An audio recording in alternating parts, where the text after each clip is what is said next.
But the main thing that's really happening, it's really awesome. Something I don't know how many of us, Sam Huntington seemed to see it, is we're seeing the return of civilizations, the great civilizations of past. There's a very intense culture war happening over there, and the cultural decadence in America is very strong. I think America is hitting a real crisis point, a crisis of identity. Moving forward with Europe, how do you see this playing out? And do you think that eventually we will see the real Christian populist uprising? There is an opportunity for Europe to return. It might even be just fertility when all's said and done. One of the big dominoes that must fall is the Russia-Ukraine conflict. The next one would be China and Taiwan. Zelensky's just going to have no choice at some, especially if Trump wins. Dr. Steve, thank you so much for your time today. I really appreciate it. Oh, it's my honor. Thank you for having me here, Jay. Now, I've been watching your channel for quite some time now, and it's one of my go-tos with the Duran, who you actually introduced me to for geopolitical news around the world. Just quickly, why did you start the YouTube channel, and did you transition from being a professor and everything to becoming a YouTuber? Yeah, it's really interesting. So my background is academia. I've spent most of my adult life in lecture halls and libraries, right? I've written over 20 books on a wide range of topics, actually. I guess I have sort of like academic ADD, you know? So I've written works on politics, theology, education, aesthetics, you name it, movie reviews and the like. But back in 2016, at the behest of a colleague of mine at the classical school that I was teaching at, I began a YouTube channel to analyze the presidential election that year. And the reason why my colleague wanted me to do that was because he felt I had a take on the election that he was not hearing from any other conservative talk radio host. And I actually made the argument, this is why I love talking to you guys across the pond. I mean, I made the argument that Trump was our Brexit. Trump was America's exit from the very liberal globalist order that America had created after World War II and solidified globally after the fall of the Soviet Union. Brexit, of course, happened in June of that year, just a few months before our presidential election. And I felt that both Trump and Brexit, this is before the studies came out from Matt Goodwin and Roger Eatwell that actually compared the two elections and found an uncanny similarity among UK voters and American voters in terms of just their absolute disgust with the political class and looking for some kind of bootleggers, what we call some kind of political outsider to come in and shake things up. And of course, you had Nigel Farage on your side of the Atlantic, and then we had Trump on our side. He actually, at one point during the election, said, "Call me Mr. Brexit." He was in Scotland on June 23rd. he at one of his golf courses. He was actually in the UK on the morning of the 24th, when it was, as Farage said, the sun has risen on a new and independent UK. And I just felt that this was our Brexit. This was our moment where we were, Britain was one of the founding members of the EU. We were, of course, the founding member of the new rules-based order post World War II and then post fall of the Soviet Union. And I just felt our mutual populations felt we've had enough. Things had so ossified politically. They'd become so paralyzed, certainly in the UK, and the political class had gotten so remote from the American people. We're more anti-war than we've been since Vietnam, even probably at the height of Vietnam. We're more anti-war today, and all our leaders want to do is go to war. We're less racist than we've ever been. Every racial indicator there shows racism is at an all-time low. If you ask somebody in the 1950s, do you support, intercultural marriage? And 90% said, no, stick with your own kind. Today, 90% have no problem with it. So all our racial indicators are an all-time low, and yet our politicians are obsessed with calling us racist all day long. So I made the argument that November 8th was going to be, in effect, our Brexit from the liberal international order. And my friend told me, hey, start a YouTube channel. And I think he and myself, my wife and my mother were the only ones watching it at the time. And I know the feeling. You know the feeling, and you're rocking around. And we're both experiencing. If you find a good niche and you just stay faithful to it, the audience is going to find you. And obviously, so I made the argument. I did a video each day from November 1st to November 7th that Trump, and I made an argument why I thought Trump would win despite all the polling and so forth. Again, same argument for Brexit, same kind of idea. All the polling said, oh, Brexit was going to collapse and ashes, and David Cameron would ride on to victory and as the one who finally slayed the Brexit dragon. How ironic is it, right? Well, the same thing happened to us. Our elite media were practicing Madam President for months, saying Madam President for months. And I said, no, you just watch. And of course, Trump won. I got to gloat for a few days, kept the channel going. And here we are, 7.5 years later, and I was actually able to retire from academia, which I'm very happy to have, and just do full-time broadcasting now with 1.2 million subs. So it's I mean, you want God to laugh, tell him your plans, and I would never have imagined I'd be doing something like this. Yeah, no, me neither. Now, one of the really fascinating parts about your content is your analysis of the liberal world order, the liberal global order that seems to be crumbling before our very eyes. This is something that many people don't really understand about what the liberal global order is. So what are some of the factions and what are some of the elements of the liberal global order, and how do we recognize it? Yeah, it's so interesting. I think the best way of conceiving it is going back actually 300 years, going to the Enlightenment, yep. and seeing what made the Enlightenment so unique. And what the Enlightenment basically argued is it had a one-size-fits-all, what's technically called epistemology, a way of knowing reality, a way of knowing the world, right? And so through the application of the scientific method, we can dispel all doubt and all skepticism. But if whatever you believe in can't be subject to the scientific method, things like love or theology, things that transcend our empirical world, well, you can believe in those things, but you can't know them. And the argument was, now we could finally end the wars of religion, which are ultimately based on irrationality. We can end all that by imposing this method, this one-size-fits-all way of knowing onto our politics and onto our economics. And so what ended up rising in the 20th century were more or less three options for this modernist conception of a one-size-fits-all political and economic system. You had Western liberalism. That's probably the first one that rose in the 19th century. Then you had your Soviet communism. Again, that one that was going to take over the world, dialectical materialism and the like. Yeah, we will bury you, Khrushchev. And then we got another competitor in the 1920s in Italy. And that, of course, is fascism, which ended up turning into Nazi fascism in the 1930s. Again, a one-size-fits-all cultural structure that was going to take over the world. Well, we teamed up with the Soviet Union to knock out fascism. And then we entered into the Cold War period, 40 years or so, right, of Cold War, where it was either going to be Western liberalism or Soviet communism.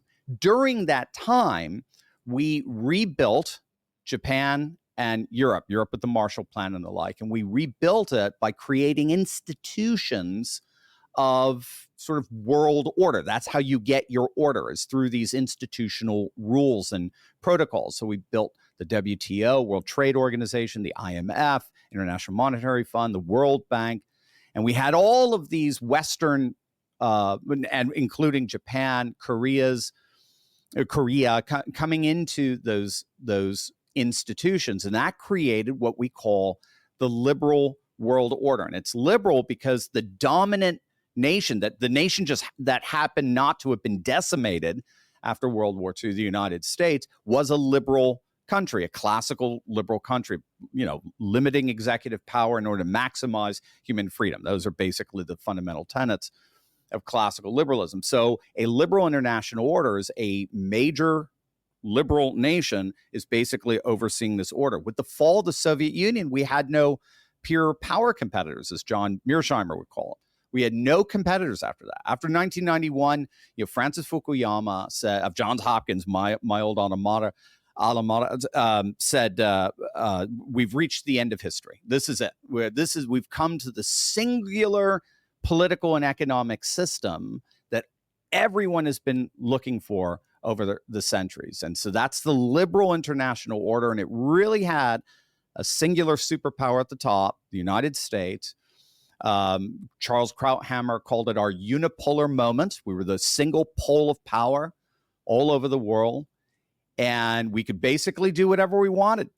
And, you put this notion of the end of history with the Francis Fukuyama thesis, with Charles Krauthammer's our unipolar moment, we can basically do, the U.S. could do whatever it wants. You get Iraq, you get Afghanistan, you get Iraq, you get the Arab Spring, you get the State Department launching coups with Victoria Nuland all over the place. Basically, United States, it's a strange sort of reverse Leninism in a sense, because what Lenin said is, if Marx is right, if dialectical materialism means that the whole world is one day going to be a socialist utopia, why wait? Let's just go for it. Let's do it now. Let's bring the future forward into the present. We've got justice on our side, right? That's kind of what happened with Bush and 9/11 as the pretext. He basically said, look, the world is going liberal democratic. That's where there's no other option. So why not just force them to go now? How did that turn out? So here and even Francis Fukuyama wrote the article Second Thoughts. And then after the disastrous Afghanistan pullout by Biden in August, what was it, of 2021, if I recall, he even came out and said, the American moment is over. The world is looking elsewhere for leadership. They're not looking towards America anymore. So that liberal international order is literally imploding right before our very eyes. Last week, the petrodollar disappeared. There's no longer a petrodollar. Amazing. So yeah, it is. It's astonishing. It's happening very quickly, very fast. Now, we still have it's technically called a post-normal lag. So post-normal means we're in some pretty we can develop that if you like. We're in some pretty crazy times right now. So this British Pakistani scholar, Zaidin Sardar, refers to our time as an interim period where an old era has ended. That would be the liberal international order, so forth. And a new era has yet to fully emerge and reestablish itself. So we're in kind of this, Gramsci would call it an interregnum period. It's really crazy and it's really weird. But during this post-normal period, there's still a lag. We still have the institutions that dominated the old era flexing their muscles institutionally, but everyone has a sense that they don't mean this. They don't carry the same authority that they used to. Certainly Russia called that bluff with the invasion of Ukraine. They were told in no uncertain terms by the whole of the West, you do that, we'll cut you off from every single financial structure you have with us. And Putin said, big deal. I'm hanging out with Xi. I'm going east. Never mind. And so we just don't control the world like we used to. We're moving from a unipolar world to what's called a multipolar world, where you have multiple poles of power. And that's just dramatically changing everything. Yep. And one of the ways that you diverge, I'd say, from the typical sort of neocon conservative politics is that you're not necessarily too upset about this new multipolar world that we're seeing.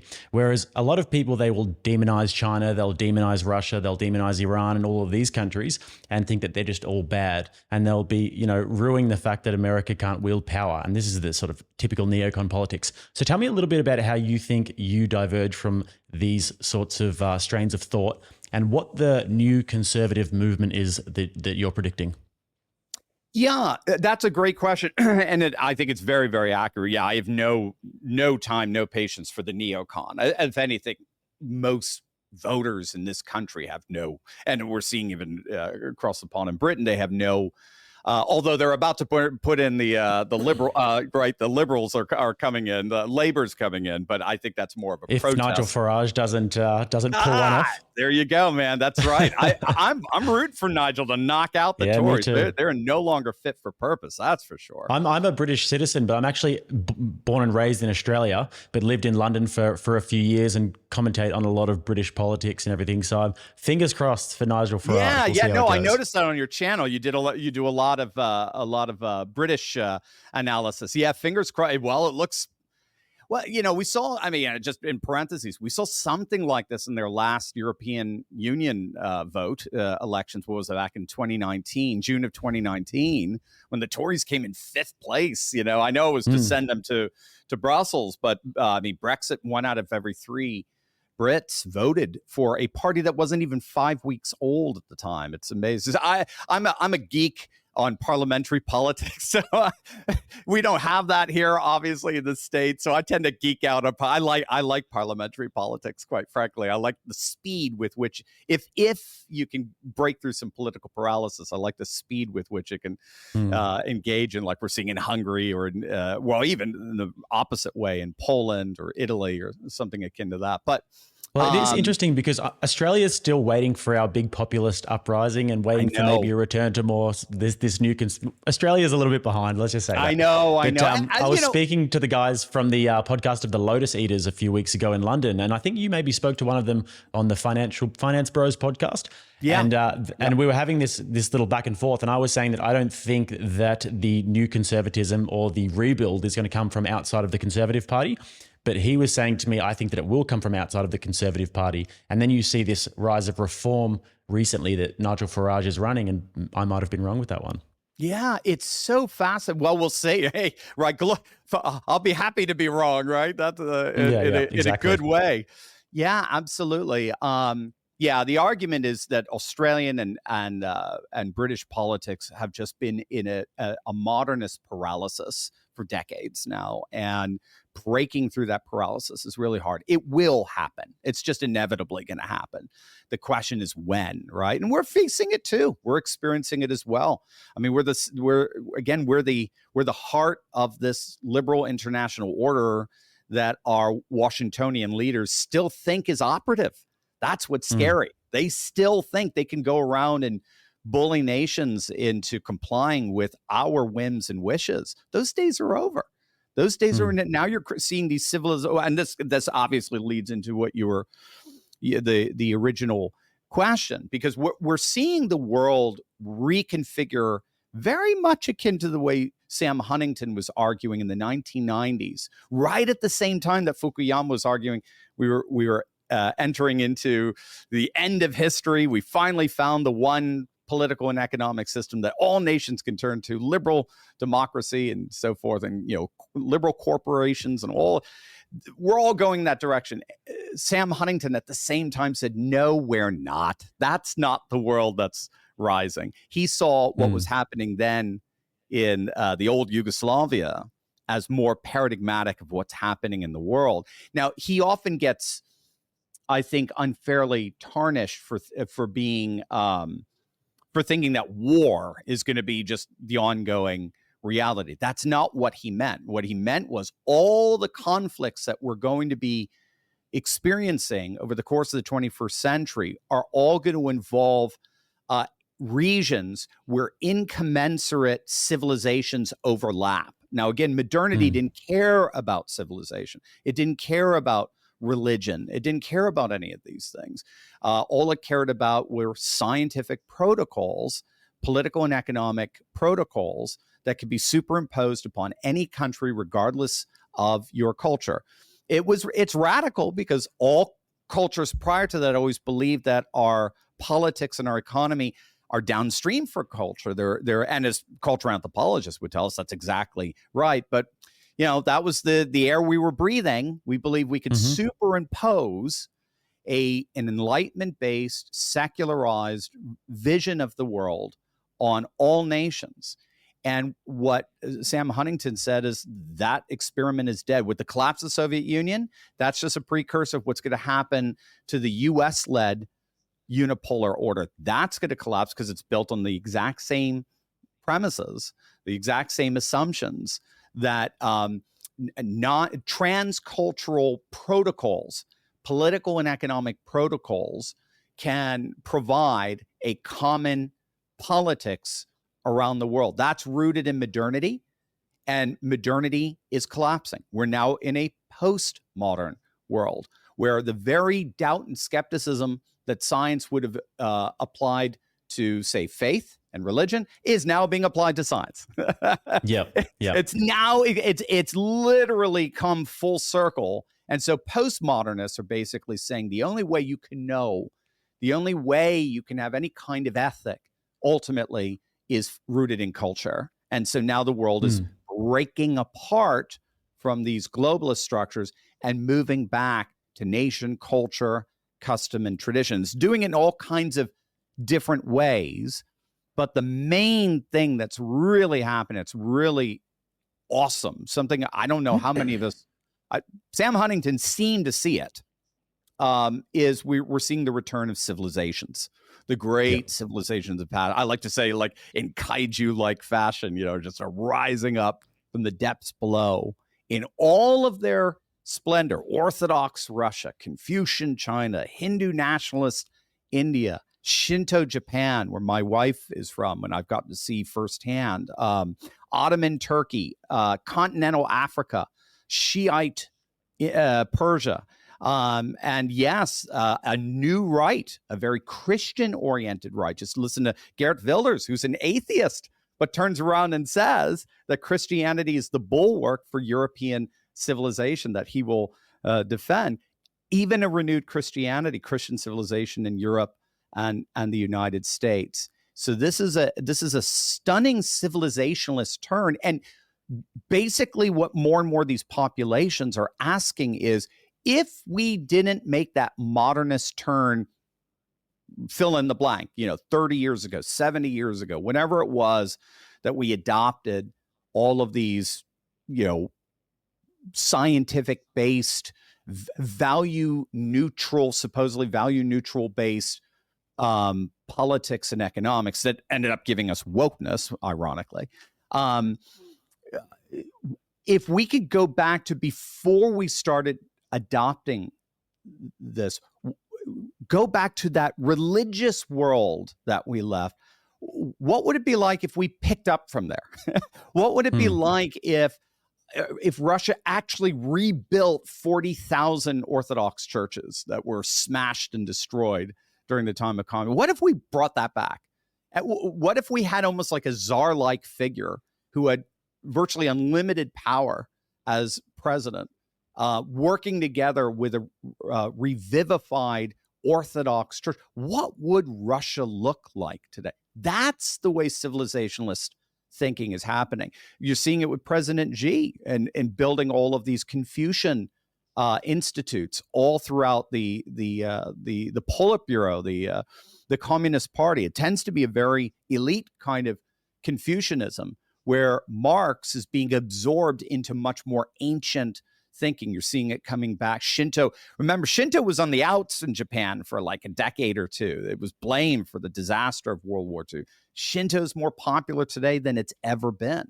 And again, it gives this sense of harmony and unity to a distinctively Japanese civilization. We're seeing it in the Middle East. We're seeing it in Africa, kicking out the French colonialists, you name it. It's happening all over the world, where there's this revivified civilizationalism that's happening, where more and more populations are returning to their, frankly, ancient roots as a way forward in a post-modern, post-secular world. So I think that one of the interesting parts about this is that your view on this is that that is the conservative position to take, is to be supporting these civilizations rising up around the world. But a lot of people would criticize you and say that that's anti-American because you're in a way celebrating the downfall of the American liberal democratic system. So how would you respond to that claim?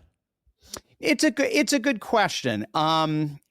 Yeah, I would have to plead guilty to that. I'm not a big fan of the American liberal. Remember, so America's always had this interesting schizophrenic. It's always had this personality disorder. We started as a thoroughly theocratic experiment, right? We Puritans came over from the British Isles and started in New Jerusalem. That was the purpose of America. So all of our original colonies were basically theocracies. Again, it's around the Enlightenment period, so there's going to be all these. Jonathan Edwards would be a very good example of that. I actually grew up not too far away from where he was born, in the Hartford area in Connecticut. But he would be a good example of an Enlightenment-oriented Puritan, for example. We really were a nation that sought, or a colonial experiment that sought to realize a Puritan vision of the world that appeared very frustrated post Cromwell and the resilience of the crown in the British Isles.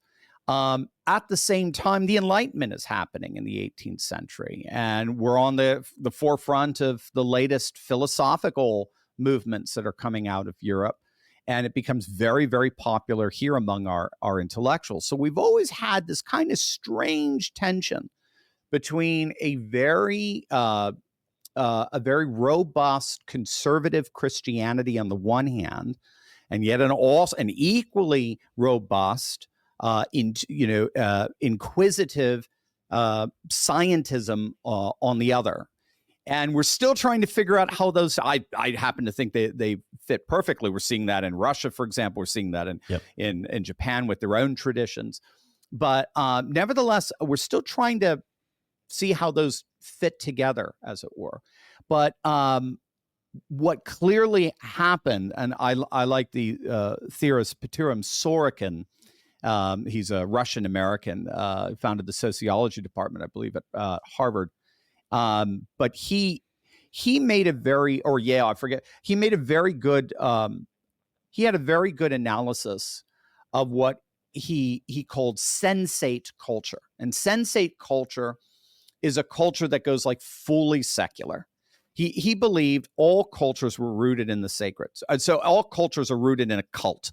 A cult is a sacred form of worship that tends to be very specific to that culture. It blossoms into all of this beautiful literature, art, architecture, music, poetry, politics, economics, family, household, fashion, you name calendar. It blossoms into culture. And then there's always going to be a secular part to this what he called the sensate part to this vision of the world, because you still got to figure out, okay, how do you cook? How do you stay warm during winter? How do you, how much wood do you need? There's just basic secular worldly concerns in the midst of these what he called ideational sacred concerns. But he noticed over history that oftentimes, if not always, the secular can take over, what he called the sensate. It could take over, and so much so, it becomes exclusive in the way it knows and the way it conducts itself and imagines reality, and sort of pushes the sacred out.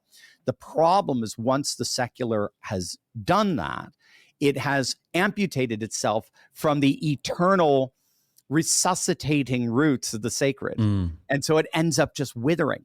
But when it withers, this is Sorokin, when it withers, it ends up functioning more like a compost pile that reignites the sacred seeds again.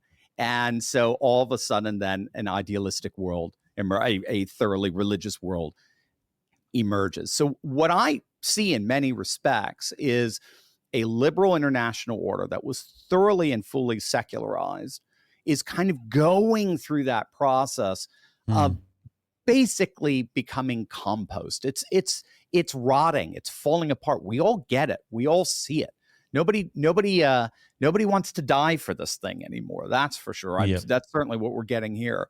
But in its place, something else is rising. And what is rising, ironically, is this renewed sense of the sacred.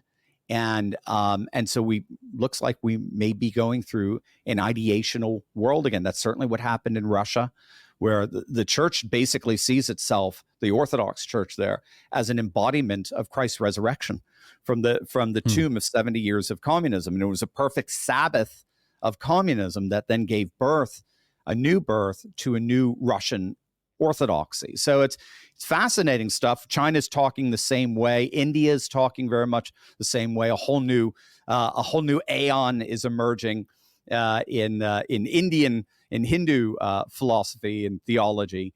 The Kali Yuga is coming to an end, an age of humiliation and destruction. Right. And the Sat Yuga is rising with the BJP party, of course, coming to power and the like. And now we're seeing that with the way even someone like Erdogan has restructured Turkey. 40 years ago, Turkey was your ideal secular society in the Islamic world. Now they've turned the Hagia Sophia back into a mosque. So they're going full, nationalist, populist traditionalism.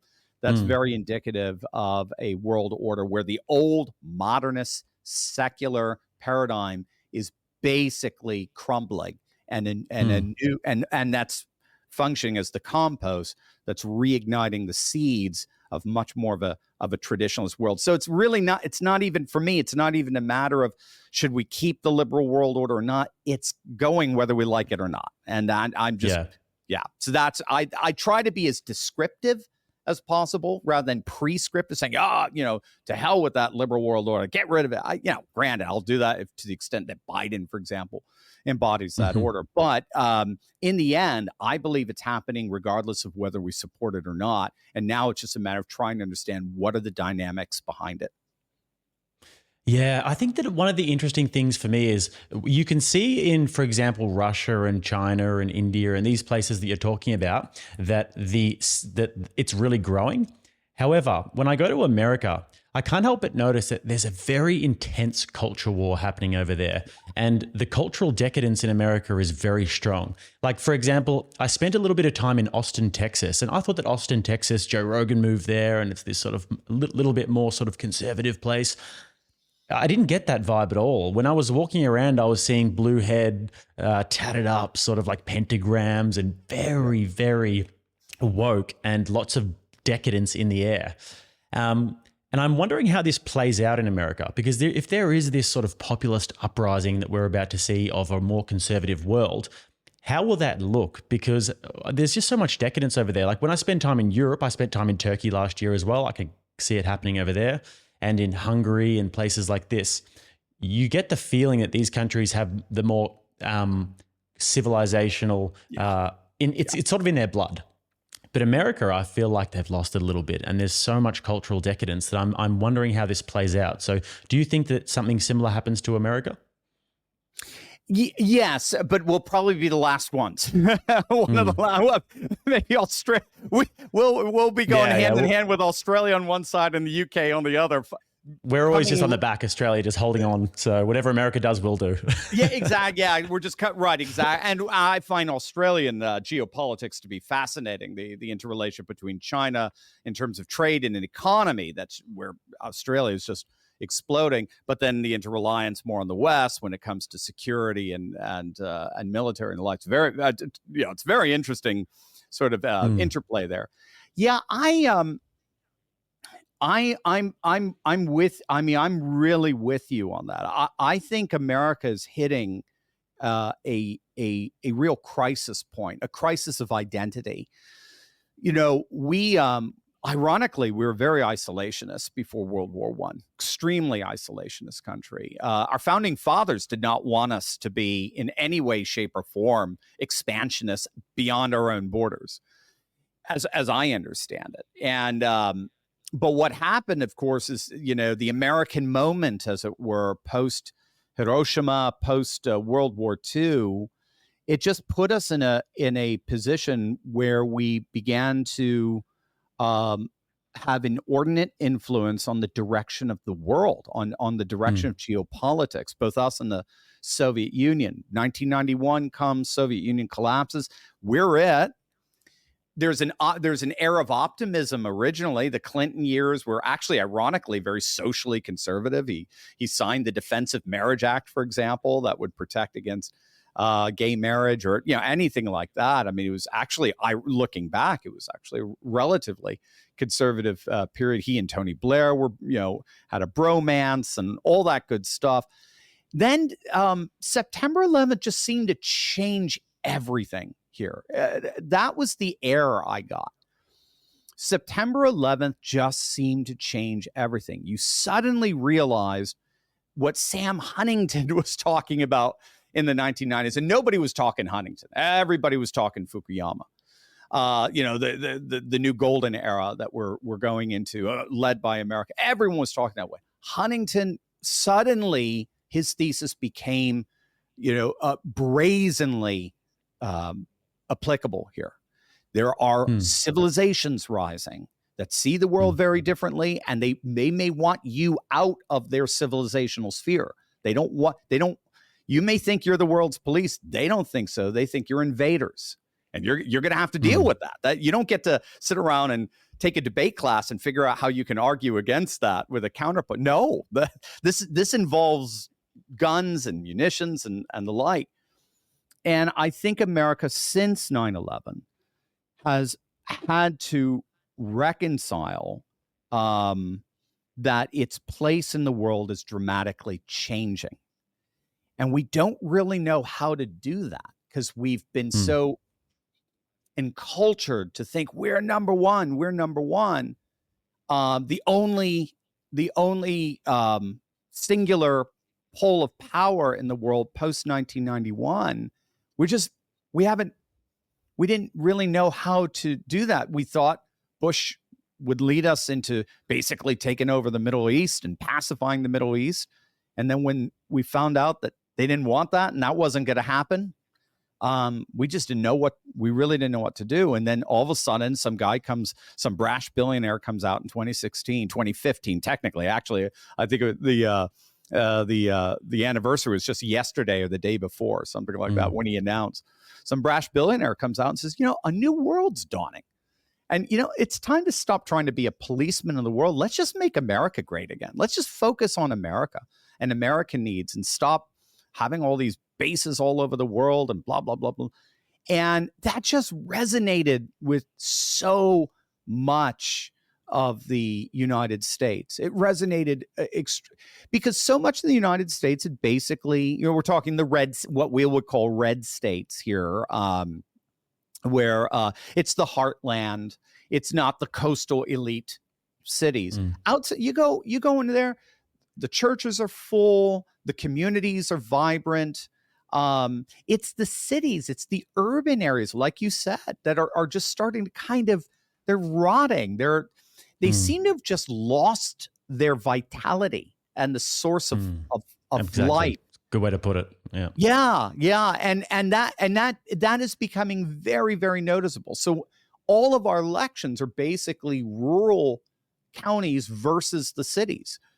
Trump will easily win we have about 3,100 counties here. Trump will easily win 2,700 counties, easily. It'll come down to how many of those 400 counties can Biden win, or if Trump could carve out enough of the vote from those counties. They're all heavily blue. They're all urban. And that's why Biden is so worried about the black vote. The black vote seems to be going disproportionately to Trump. So when I say disproportionately, we're talking about 20%. Normally, they'll go 90%, 95% for the Democrat, Now we're talking 78%. Well, that's a huge margin to lose, and that'll cost you states like Wisconsin and Michigan and Pennsylvania. That's a Wisconsin. That's a huge deficit for the Democrats. So, but it does seem to be something that's resonating among more and more Americans that, that we can do America in a different way. We don't have to be the world's empire. We can actually take care of our own. We can form alliances with like-minded countries, remain very, very strong, both militarily and economically, if not even stronger, since we won't be so much in debt anymore. And that's the way forward, not this unipolar, guardian of the planet kind of mentality that Bush tried to push for 8 years. We gave it a shot because we were scared. We were worried about this new world we were entering into with the resurgent militant Islam, Al Qaeda, and all that sort of stuff. It was really scary here for a while. But that whole experiment's in ashes now, and what we're seeing is actually a much more vibrant and classical way of approaching nationhood and international relations, and that's bilateral relations, bilateral treaties, where like-minded countries take care of their own and provide the deterrence for any other civilization sphere from attack and the like. So one of the things I'm also really keen to get your insight on, Dr. Steve, is what we've just seen in Europe, because I have a particular view on this. It's maybe a little bit different to yours in the sense that when I look at these elections happening for the European Parliament, I'm happy about it in the sense that these people align with my politics more. However, when I look at the grand scheme of things with Europe, I tend to think that the goalposts have been moved to the point where people think that Macron is a centrist, for example. And when these parties are being elected, it's good in the sense that we have a little bit more power and maybe a little bit more pull.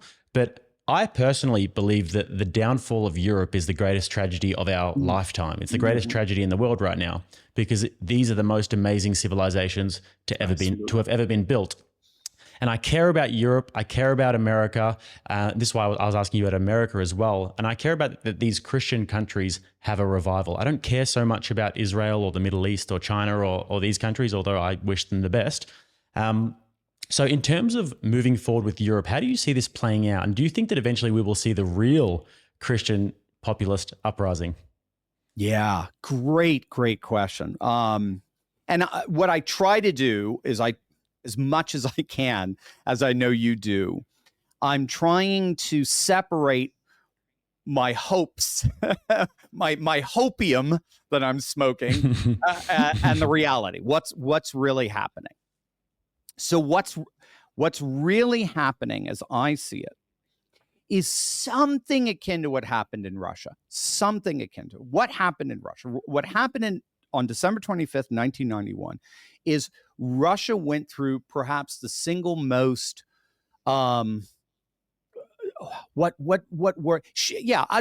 it went through an earthquake of an identity crisis. So for 70 years, Russia was going to be Moscow was the center of a new world order that was going to rise, a full-blown communist order that was inevitably, we were told through dialectical materialism, it was inevitably going to take over the entire world. And all of that, those dreams were shattered. Now, of course, they shattered during the Brezhnev era, but it took 20 years to actually have the whole system collapse. But the system died in the hearts and the minds of the people. They saw the reality and they didn't want it. And so Russia went through an identity crisis. And how did they solve it? They didn't solve it with Yeltsin, that's for sure. They solved it with this very cunning and interesting former KGB guy, who's an intelligence wonk. He reads like 3 intelligence reports from 3 departments every single day.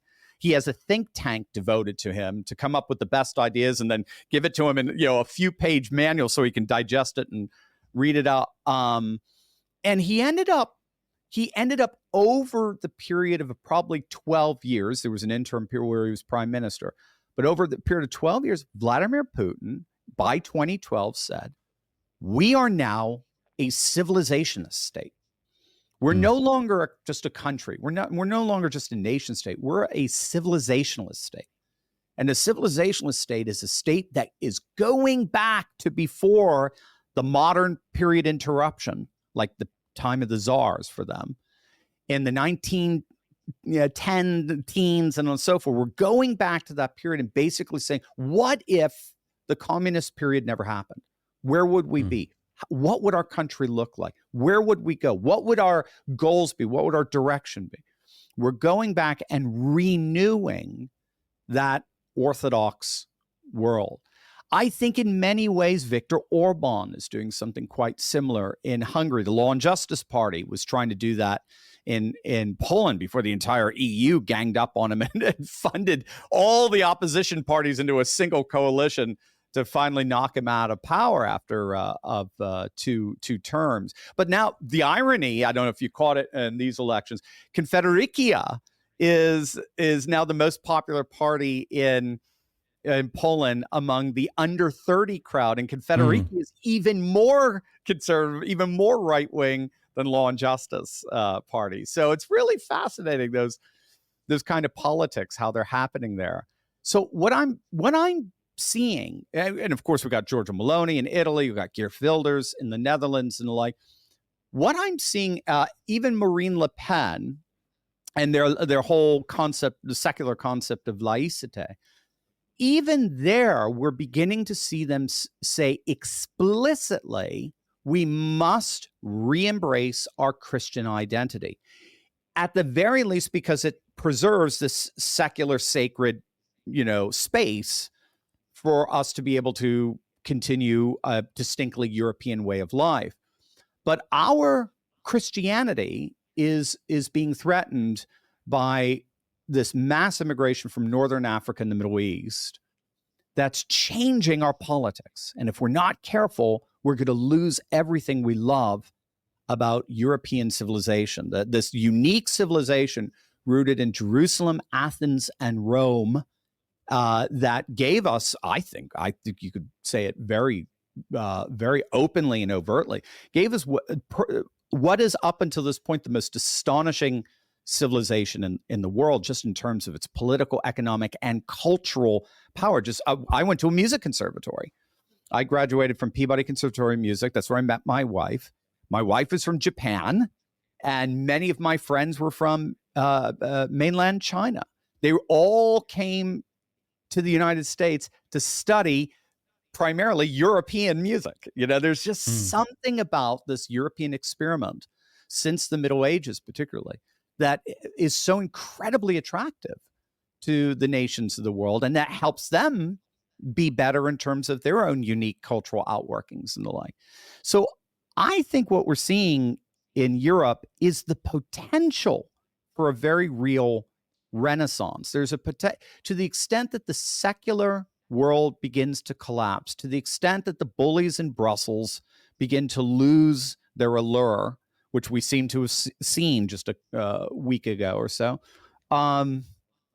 there is an opportunity for Europe to return. It might even be just fertility when all's said and done. Right. One of the interesting theses that's out there right now is the religious shall inherit the earth thesis, where the secularists basically stopped having kids, but the conservative Christian, and yes, the conservative Muslim as well in Europe, are having more than ever because they survive. You don't have 10 kids with 7 of them dying, for example. And that has the potential of dramatically remaking the demographics of Europe into a far more conservative Christian outworking.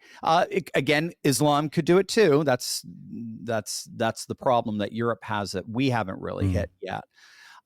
Islam could do it too. Islam is growing. Not all Islamic areas like Jordan, for example, is very, very low birth rates. There are a few areas in the Middle East, very, very low birth rates, but they're very high in Israel, for example, and they're very, very high among Christians, conservative Christians in Europe.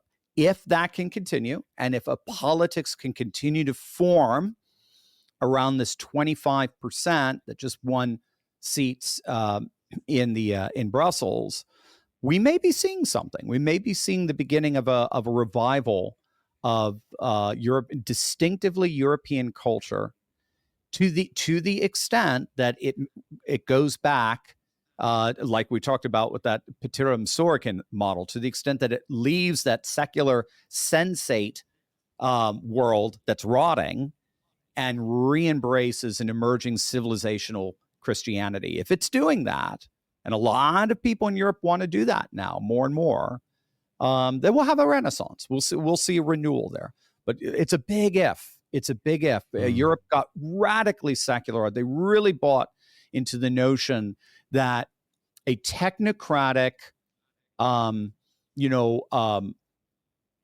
technocratic, very sanitized, protocol-based politics was the way to go. You stay away from nationalism, you stay away from religion, you stay away from anything that could possibly separate us.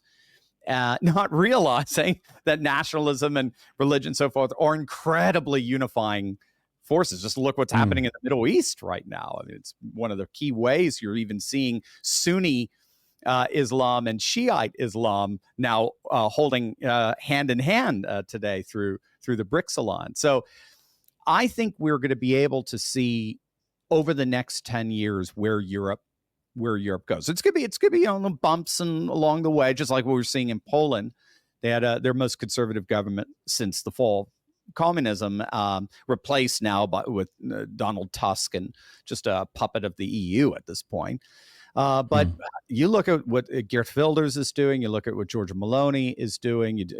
Even in the most, I mean, who would have imagined just 2 years ago that the single most secular nation in terms of all the demographic data we have, the single most secular nation in all of Europe, Sweden, would be ruled by a far-right coalition, the Sweden Democrats. Who would have ever imagined that? But that's happening. And it's happening precisely because of these kind of things we're talking about, where more and more populations are saying, I didn't sign up for this. This is not the kind of rotting civilization I signed up for. And so hopefully it's not too late. Well, Dr. Steve, I hope so, and we will definitely be here to cover it, you and I, on our channels if that does happen. I'd love to keep you all day and to hear your insights, but I must be conscious of your time here. Just one more topic I'd like to go into very quickly. Sure. Obviously, we're seeing this dialectic happening at the moment between the liberal global order and between these more civilizational societies. One of the big dominoes that must fall is the Russia-Ukraine conflict, because once that is over and once they come to the table, which I believe was going to happen, and you can give your opinion on this too, and they agree that Ukraine can keep its independence but be a neutral state, and then Russia can move on with life, Ukraine can move on with life, and that pointless war can stop. And also, the next one would be China and Taiwan. Now, I went to Taiwan last year, and I did interviews with people in the street in Taipei to ask them how they feel about China, because I think there's a lot of propaganda out there about this potential conflict. And actually, a lot of the Taiwanese people, most of them, especially the older people, saw Chinese as their kin. They saw they have this big shared history, and they view it as like this brotherly relationship. But they do want to. A lot of them do want to keep their independence as well. How do you see that playing out over the coming years? And then once we do see that come to a head, because I think it probably will at some point, do you think that that will be an important event in the establishing of the civilizational societies? Yes. Wow. That's a great. Yeah. At this point, and again, I'm skating on thin ice here, but at this point, I think China is in this for the long haul. They do have a very, unlike here in the United States, where we can't think out of the next 24 hours, but China has a very, very long, they at least certainly have a history, very, very long foresight-based perspective on the world. They believe eventually Taiwan will be reunited with China, and I think they are looking at that to happen just through the normal course of what they're seeing as a civilizational world rising. And in a civilizational world, eventually Taiwan would be brought into the fold without firing a shot. And their second largest party is, let's just say, sympathetic to that idea. Over time, let's see how much closer we can get while still having some independence. Again, something akin to what Hong Kong had. Hong Kong has been pretty assimilated of late. So, how the United States is going to handle that, we'll have to see. It's going to depend on how things change here. Again, we still have, unipolar, NATO rules the world mentality among our leaders in Washington, D.C. The rest of the world has moved away from that. They're looking at a civilizationalist world rising. I agree with you very much with Russia, Ukraine. I do think the 20%, the eastern part is gone. I think that's permanent. That's going to be with Russia, and Zelensky's just going to have no choice at some, especially if Trump wins. Trump is going to push and take the deal. Enough with the killing. Enough with it. This is the best you're going to get. Take the deal. And it's exactly what you said. I don't know if they'll make it all the way west to Odessa. We'll have to keep an eye on that. That would be the next thing, I'd say, because that has the highest density of Russian population. And then Transnistria is going to want to join. That's the other funny little thing. Transnistria is this easternmost part of Moldova that sees itself as having seceded. In order to go and visit it, you actually have to have a visa, as I understand it. You can't just go into Transnistria. This is from one of those funny places that no one really knows about, eh? It is. They're stuck in time. They still fly the Soviet flag, as I understand it. I mean, and they want to reunite with Russia, and they're hoping Russia. And if Russia does take in Odessa in the far western part of Ukraine, they would be bordering with Transnistria. Well, I doubt Putin will go there, but I think in the end, what we're learning in a very painfully hard way, and this is hard for Americans, especially. We're not, since the Gulf War in '91, we're not used to losing. We win. I mean, we've got a military like no one else kind of thing. Iraq and the Afghanistan pullout shattered that confidence.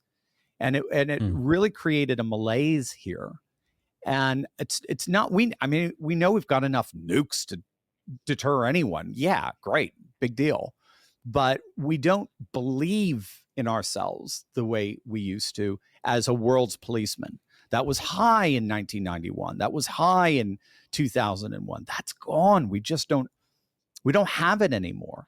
And so what that's doing is it's changing the calculus. The geopolitical calculus, and it's moving the power center more and more east, more and more towards Beijing, Moscow, towards the BRICS countries. The BRICS, what are they? BRICS 11 now.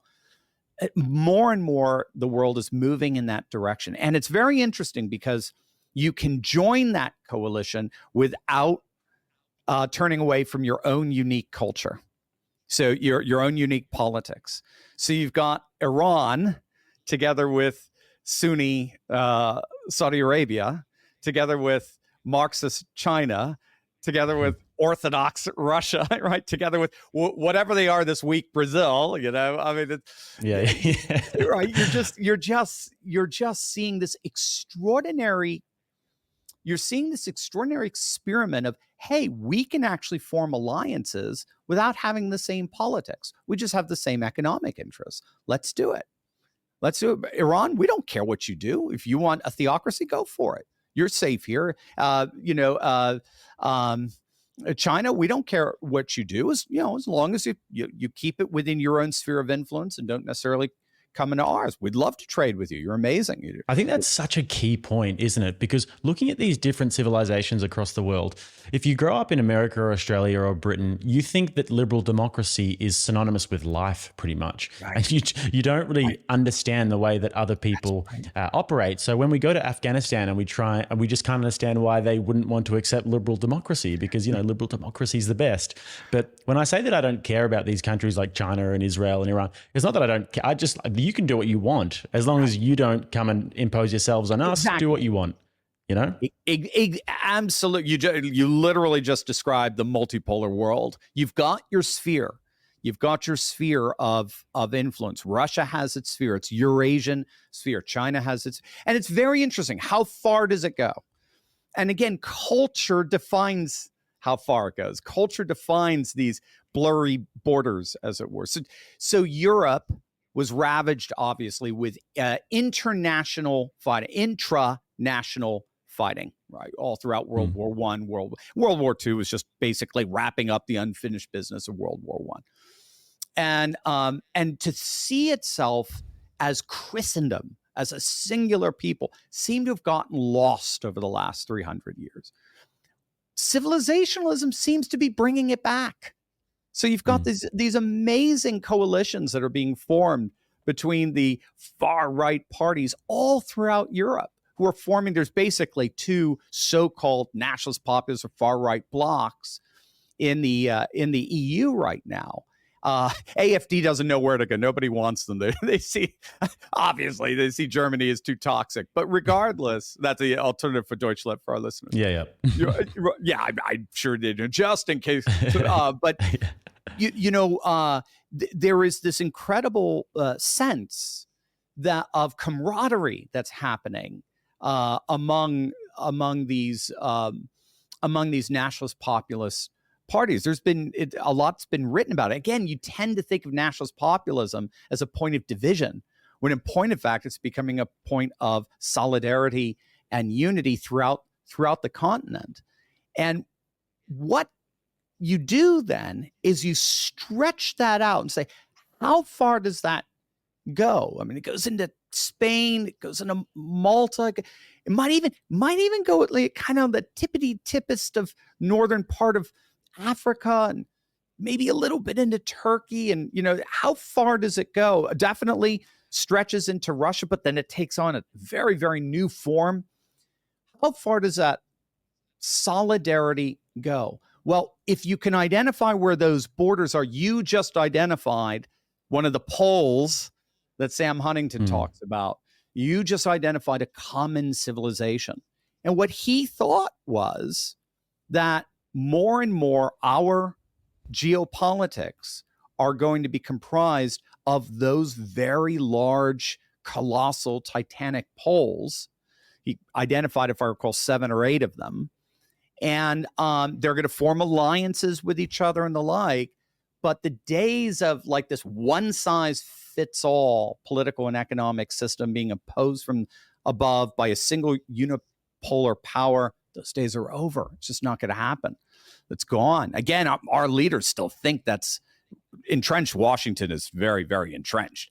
So they still think that world exists. But you're finding it. More and more commentators are saying, well, the liberal world order is dead, and we have to position ourselves now strategically for a new world that's rising. What that world is, we don't quite know yet, but Sam Huntington's name is coming back more now than ever. And so I think that's, and then again, wherever you have any kind of overlap of civilization, that kind of Yugoslavia overlap, or what we're seeing in Israel today with Jews versus Palestinian Muslim Palestinians, or East versus West in Ukraine, with Eastern Ukraine literally being Russian and Western Ukraine being Ukrainian, or in the situation with Taiwan. Those hotspots are all civilizational in the end. Even if Taiwan does resolve it, it will be resolved peacefully. It'll be resolved because they're being reacclimated into the civilizational sphere